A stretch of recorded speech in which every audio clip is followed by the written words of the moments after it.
I've taken hundreds of flights, and today I'm sharing the exact step-by-step system that I use to get the perfect seat on every flight, so you can do it too.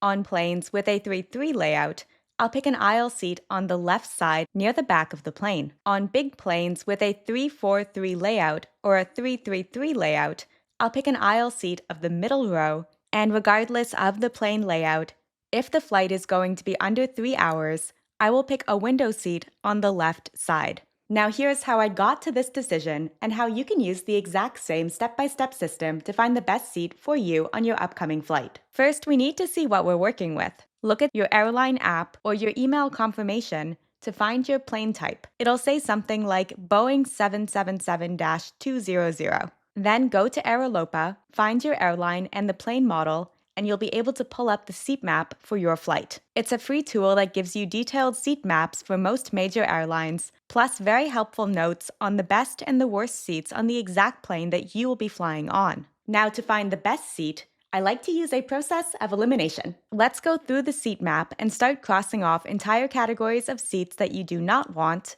and why. Middle seats are gone immediately.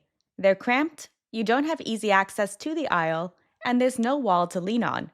If you are stuck with only middle seat options, it's good to know that not all middle seats are created equal. Sitting in a middle seat in the middle row actually gives you 2 exit points, so you won't be asking the same aisle seat passenger to get up every single time that you want to stand, stretch, or use the washroom. You also won't have someone in a window seat asking you to get up every time that they want to get out of their seat. But hopefully for you, you are not stuck with a middle seat as your only option. That would suck. Can't help you there. Next, I'll cross off seats that are directly in front of the exit row. A lot of these seats don't recline, and sitting upright for the entire flight is a hard no for me. Back row seats also go. They almost never recline, they're right beside the bathrooms, and you'll be the very last person to get off the plane since flights usually deplane from front to back. I also try to avoid any seats that are near the bathrooms. You'll have constant aisle traffic, noise, and smells if you're sitting within 3 rows of any bathroom. Seats near the galley are another one that I tend to skip. The galley is the area where flight attendants hang out and will prepare drinks and meals, so you'll get bright lights, noise, and carts coming through constantly. Galleys are usually located at the front of the economy section and then at the back of the plane. Now let's talk about exit row seats. I personally don't like them, but some travelers swear by them because of the extra legroom. And yes, they do give you a little bit more space to stretch your legs, but they're also the coldest seats on the plane. Sometimes they don't have a window, and the armrests are usually fixed, so they're not able to move up and down like they do in other seats. Personally, I like to skip the exit row seats. Bulkhead seats are another row of seats that some travelers love, and in some cases, it does make a lot of sense to book this row. Bulkhead seats are the ones that are directly in front of a wall instead of another row of seats. Sometimes you get a bit of extra legroom, and you don't have to worry about someone reclining into your space. If you are traveling with a baby, this is also where you can get a bassinet, which could be a total game changer for new parents. But for me, the cons of bulkhead seats outweigh the pros. You don't get any under-seat storage. The tray tables are built into the armrest and often very flimsy, and if you are in the middle section of seats, your legroom basically becomes a walkway for other passengers that are crossing from one aisle to the other. Now that you've eliminated the worst seats on the flight, here's how to narrow down what's left and actually pick the best seat for your next trip. If you do want to get off the plane quickly after landing, and you definitely do if you have a tight connection, pick something towards the front of the economy section since you'll get off the plane from front to back. If you're a nervous flyer, choose a seat that is over the wings. This is going to be the most stable part of the plane where you're going to feel the least amount of turbulence. If you want better odds of having an empty seat next to you, look to book a seat near the back third of the plane. The front of the economy section always fills up first, so if the flight isn't full, you've got a better chance of scoring an empty seat beside you and possibly even having a row to yourself if you are sitting towards the back of the plane. Assuming the flight is not full, I do prefer to sit in the back third of the plane cabin as it does tend to be emptier, but on the other hand, do know that it also tends to be a bit of a bumpier ride as you get further away from the wings,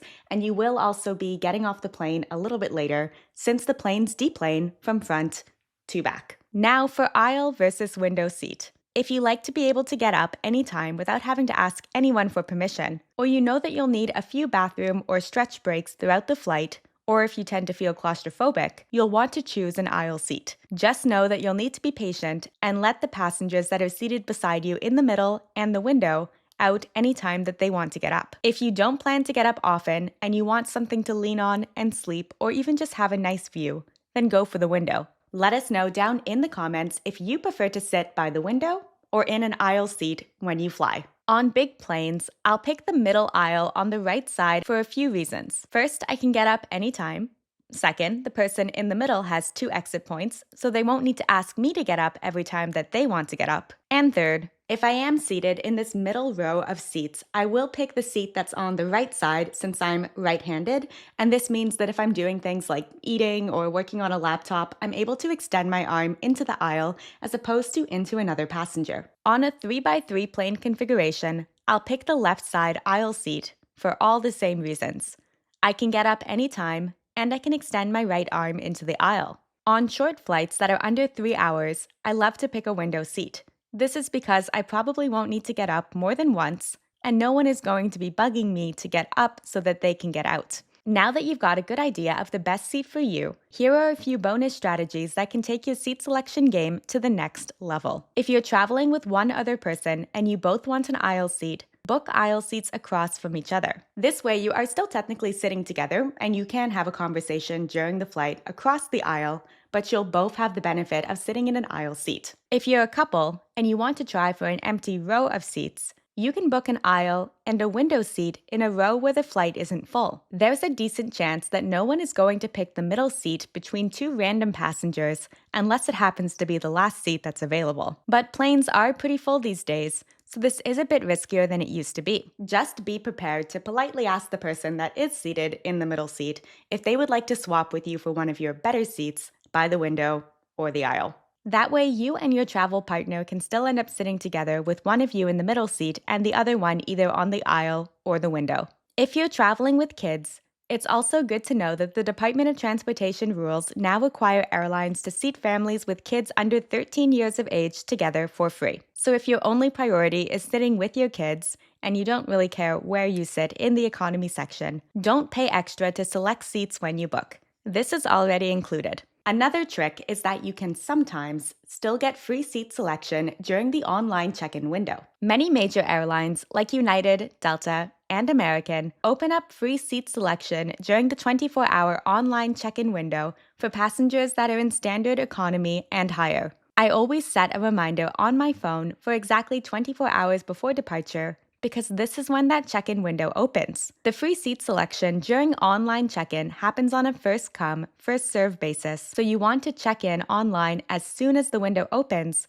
to get first pick of whatever seats are still available. It's also good to know there was a bit of a scandal going around where airlines were being accused of assigning passengers the worst possible seats on a plane in an effort to encourage them to pay for seat selection to change their seats. This led to a trend called check-in chicken, which is where passengers would wait until the very last moment to check in for their flight, hoping that by then all the worst seats, like a middle seat in the back row of the plane, would already have been assigned to the people that had checked in sooner. If you don't have free seat selection at check-in, and you've been assigned a seat that you are not happy with, I personally think it's worth paying extra for an aisle or a window, as it's going to make the whole flight much more comfortable. And to take this hack even further, if you've already checked in and either got assigned a seat that you are not happy with, or you picked one yourself but want to see if there's a better option, here's what to do. Once you're at the airport, open up the airline's website or their app and pull up the seat map for your flight. Up to about 1 hour before departure,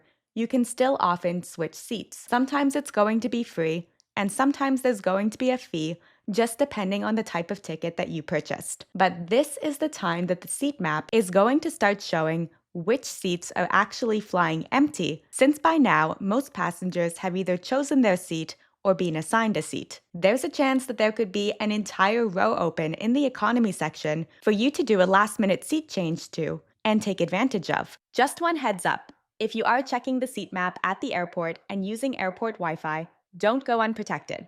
I've partnered with NordVPN on this video since it's not just physical theft that you need to be on the lookout for while you go through the airport. Public Wi Fi networks are notorious hunting grounds for hackers looking to steal your personal information.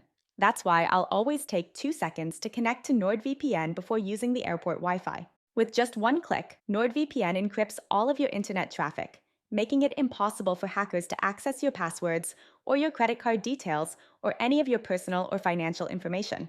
One subscription also covers up to 10 devices, including your laptop, iPad, and phone. There's also a 30-day money-back guarantee, so you can buy it and try it for 29 days. And then if you don't like it or you're not getting value from it, they will give you your money back. You can get an exclusive offer from NordVPN today with 4 months free by going to nordvpn.com/Megan. And if you want even more tips for your upcoming flight, you'll definitely want to check out the video that's on the screen now and linked for you in the video description. It breaks down some of the simple but game-changing flight hacks that you'll definitely want to know before your next flight. Don't forget to hit that subscribe button to join Ollie and I back here for more travel tips and hacks each week, and I will see you in that next video soon. Bye.